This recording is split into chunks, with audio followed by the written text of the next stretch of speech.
Você e seu corpo.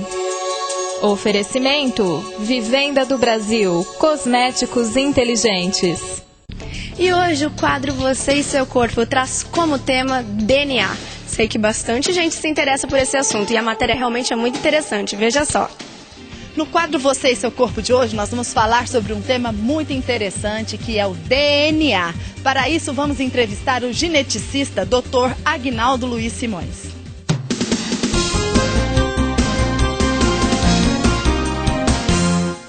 Doutor, o que o DNA nos possibilitou saber após a sua descoberta em 1953?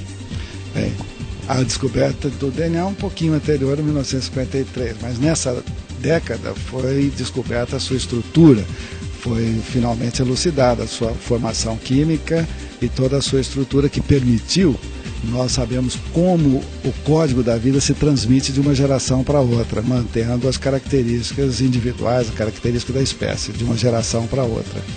A partir daí, então, entendido como ocorre a transmissão das características biológicas, como a herança biológica, como a gente diz, então abriu-se portas pelas quais nós evoluímos aí no estudo da genética molecular, uma enormidade de novas descobertas. Agora, doutor, o pressuposto de toda engenharia genética é que, ao modificar-se o DNA de um organismo incluído em seu genoma um ou mais genes de sequências conhecidas, ou ao contrário, silenciando os genes, a planta ou animal passará a produzir as proteínas correspondentes.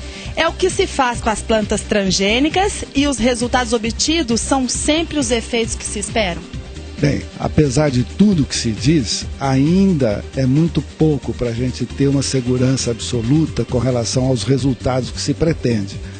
Um ou outro caso, algumas espécies vegetais que já estão sendo usadas na agricultura com algum sucesso, ainda causa uma certa apreensão, porque a modificação do genoma implica na alteração de outras funções celulares, muitas delas ainda desconhecidas. Normalmente a resposta tem uma parte dela que nós conhecemos, é o que a gente deseja, mas muitas vezes produzem aí organismos com respostas indesejáveis. Agora, doutor, o RNA pode silenciar de vez um gene, por exemplo, como uma célula cancerosa? Isso é o que está na crista da onda atualmente, o uso de RNA para silenciar ou pelo menos para inibir a ação de alguns genes.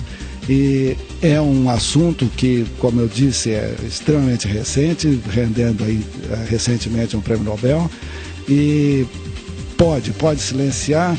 E no caso de alguns tipos de células que têm alguns genes alterados, ela pode ser tratada com esse RNA, impedindo o seu desenvolvimento e dando chance para que outros medicamentos clássicos possam atuar e eliminar essas linhagens defeituosas.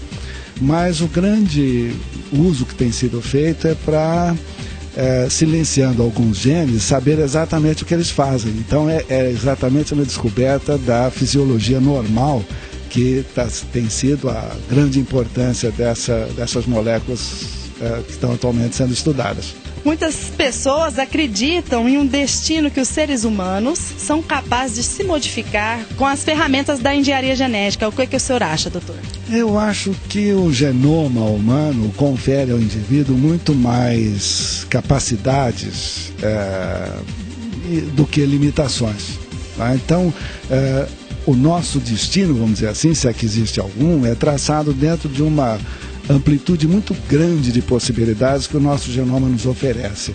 Muito raramente, alguns genes, ao sofrerem mutações, conferem ao indivíduo certos problemas, né, certas limitações muito graves, aquilo que se constitui as moléstias ditas genéticas.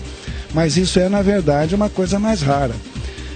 Normalmente o que a gente vê é que a nossa atuação, principalmente questões de personalidade, comportamento, é muito mais definido por fatores sociais, ambientais, do que exatamente pela nossa biologia. Obrigada pela sua participação no programa Fisioforma. Bom, o que nos faz livre é exatamente a nossa biologia, né, doutor?